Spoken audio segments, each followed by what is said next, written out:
Bismillahirrahmanirrahim. Assalamualaikum warahmatullahi wabarakatuh. Perkenalkan, nama saya Hasri Ainin Hikbar, NIM O1A117147 dari kelas B, Fakultas Farmasi Universitas Halu Oleo. Pada kesempatan ini, saya akan membawakan materi tentang gangguan enzim pencernaan dan cara mengatasinya. Adapun pokok pembahasan yang akan saya bawakan yaitu yang pertama, pencernaan secara umum dan jenis penyakitnya. Yang kedua, proses yang terjadi di masing-masing organ pencernaan. Yang ketiga, enzim yang terlibat di setiap organ pencernaan. Yang keempat, penyakit yang terkait pada enzim pencernaan. Yang kelima, prinsip penyakit tersebut yang diakibatkan sakit. Kemudian, yang terakhir, obat untuk mengatasi dan cara kerja obat. Yang pertama ada definisi dan jenis penyakit terkait gangguan enzim pencernaan. Perlu kita ketahui bahwa makanan merupakan kebutuhan pokok untuk setiap manusia. Banyak jenis varian makanan yang disediakan untuk dikonsumsi, akan tetapi kebanyakan tidak menyadari komposisi makanan yang dimakannya sehingga dapat berakibat buruk pada organ dan sistem pencernaannya, terutama bagi anak-anak yang terkadang sering memakan makanan sembarangan. Kemudian ada sistem pencernaan adalah suatu sistem menerima makanan, mencernanya untuk dijadikan energi dan nutrien. Secara umum, sistem pencernaan bisa digambarkan sebagai struktur yang memanjang dan berkelok-kelok, di mana makanan dimasukkan melalui mulut serta mengeluarkan sisa saat yang tidak diperlukan oleh tubuh melalui feses. Adapun jenis penyakit pencernaan yaitu sebagai berikut. Yang pertama ada batuk empedu, disebabkan oleh pola makan buruk, obesitas, atau faktor genetik. Kemudian ada diare yang disebabkan keracunan makanan, alergi, atau bakteri. Kemudian ada radang usus buntu, gastritis, disebabkan muntah kronis telat makan atau stres. Kemudian ada sembelit, diakibatkan kurangnya konsumsi serat dan air putih. Kemudian ada ambeien, yang muncul akibat tekanan area anus dan rektum. Kemudian yang kedua ada proses yang terjadi di masing-masing organ pencernaan. Proses yang terjadi di masing-masing organ pencernaan dapat kita lihat di gambar, di mana proses pencernaan makanan melalui mekanisme yang cukup panjang pada mulut, terjadi proses pemecahan makanan menjadi bagian yang lebih kecil dan halus secara mekanik dan kimiawi, menggunakan gigi dan enzim hialin. Selanjutnya, makanan didorong ke lambung melalui kerongkongan. Pada kerongkongan terdapat otot-otot yang mengatur gerakan mendorong makanan yang disebut gerak peristaltis pada lambung. Pencernaan terjadi secara kimiawi oleh enzim, renin, pepsin, lipase, dan HCl. Kemudian proses penyerapan sari-sari makanan terjadi di usus halus. Proses penyerapan air dan pembusukan sisa-sisa makanan terjadi di usus besar. Kemudian sisa-sisa makanan ini dikeluarkan melalui anus. Kemudian ada tahap proses pencernaan. Ada ingesti, merupakan proses masuknya makanan dan cairan dari lingkungan ke dalam tubuh melalui proses menelan, baik melalui koordinasi gerakan mengunyah. Kemudian ada mastikasi, merupakan proses pemotongan dan penggilingan makanan oleh gigi. Kemudian ada peristaltis, merupakan gelombang kontraksi otot polos influenter yang menggerakkan makanan sehingga tertelan melalui saluran makanan.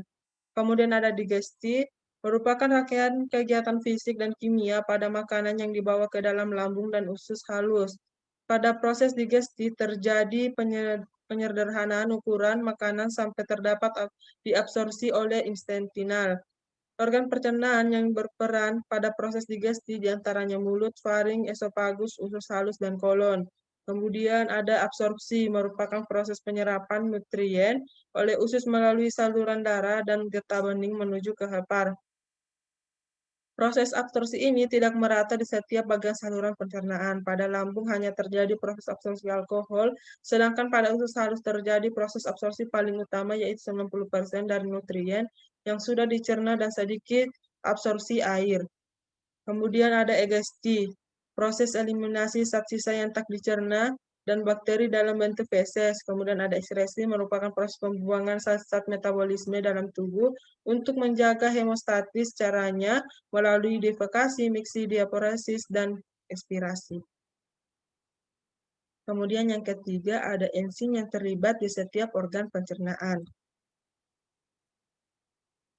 Organ-organ sistem pencernaan terdiri dari rongga mulut, tekak, kerongkongan, lambung, sekum, usus besar, dan rektum. Pada rongga mulut, terdapat dua organ sistem pencernaan, yaitu gigi dan lidah.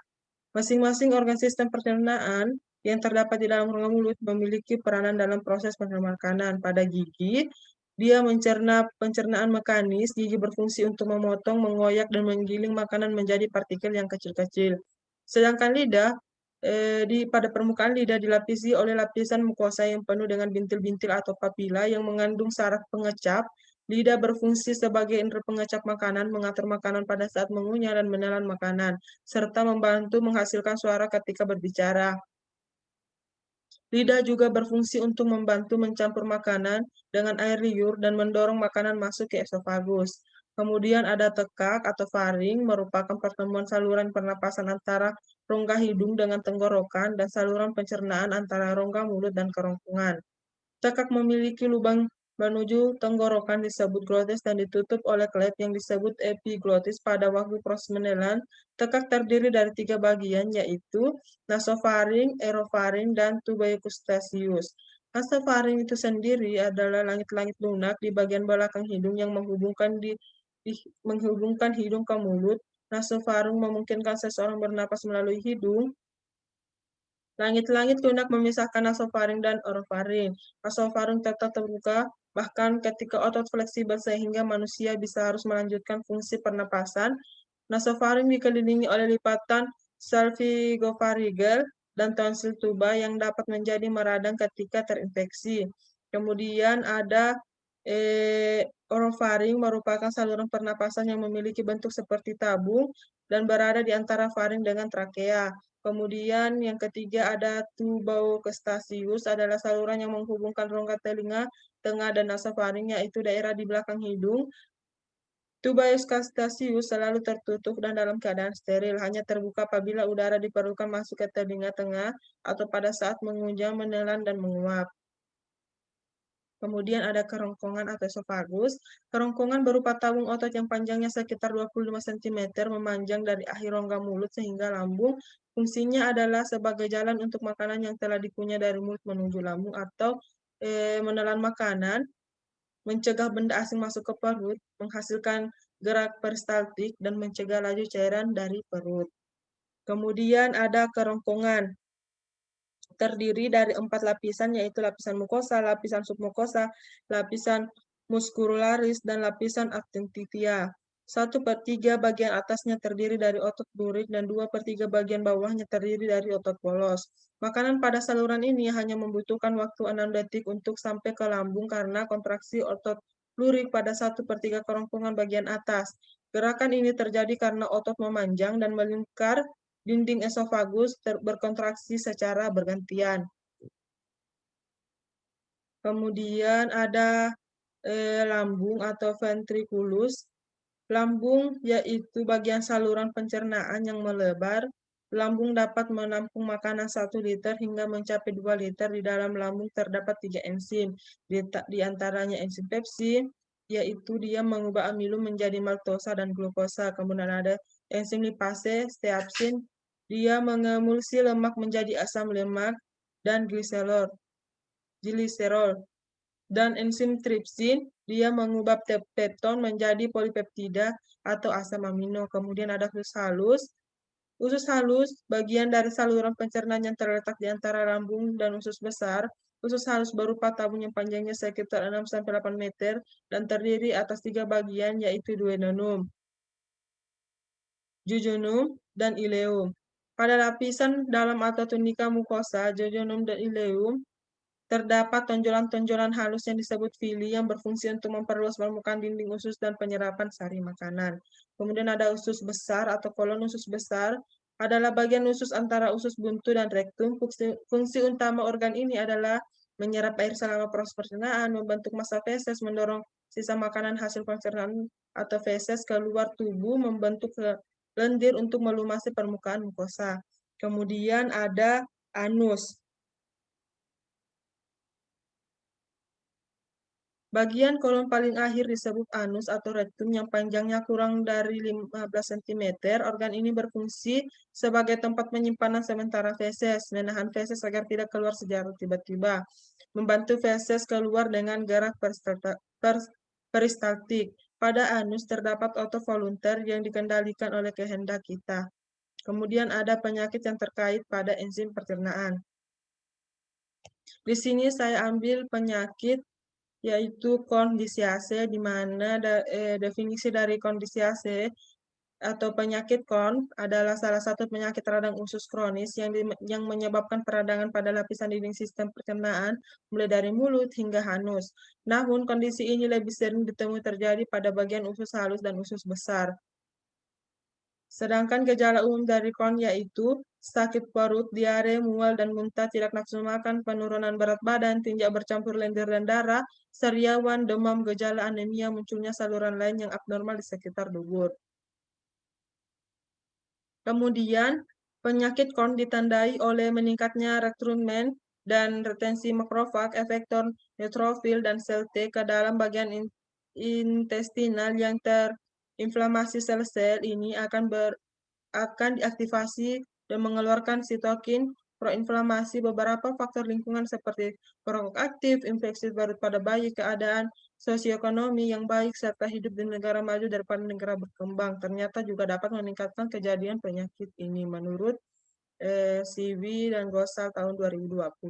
Kemudian ada prinsip penyakit tersebut yang diakibatkan dari penyakit tersebut.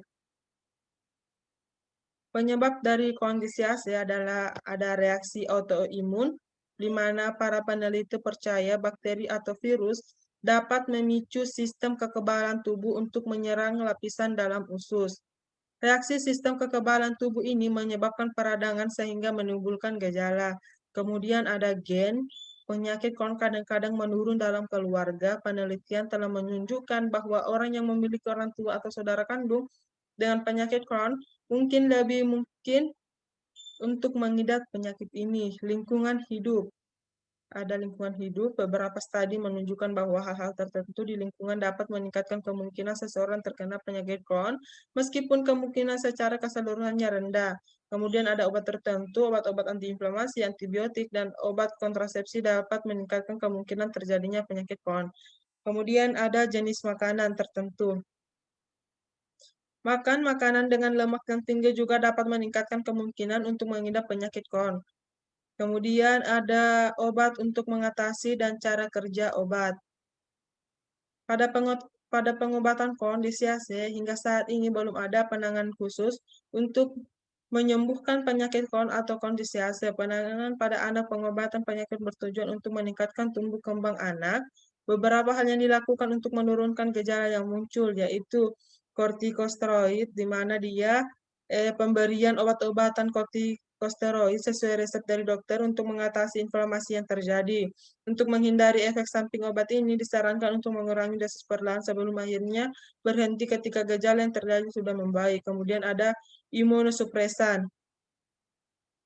Obat ini juga berfungsi mengurangi inflamasi, tapi sasaran dari obat ini adalah penghasil zat yang menyebabkan inflamasi, yang merupakan bagian dari sistem kekebalan tubuh. Biasanya obat ini akan digabung dengan kortikosteroid untuk memberikan efek yang lebih bagus. Obat ini tidak cocok untuk semua organ dan harus melakukan tes darah secara teratur selama mengkonsumsi obat ini. Untuk mengetahui efek samping obat ini, kemudian ada operasi, di mana prosedur ini dilakukan jika keuntungannya lebih banyak dibandingkan resikonya. Pada prosedur ini melibatkan pengangkatan bagian yang mengalami inflamasi dari usus yang menyambungkan bagian yang sehat. Kemudian ada cara kerja obat. Obat antiinflamasi atau anti peradangan seringkali digunakan sebagai pengobatan pertama penderita penyakit Crohn.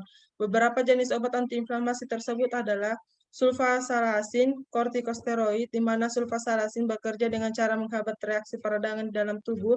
Selain meredakan gejala radang usus, sulfasalasin juga dapat digunakan untuk menangani reumatoid artritis yang tidak mampu ditangani oleh pengobatan lain.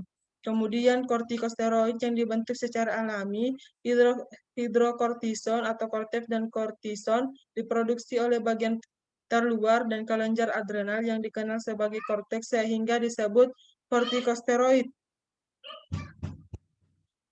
Terima kasih, lebih dan kurangnya mohon dimaafkan. Assalamualaikum warahmatullahi wabarakatuh.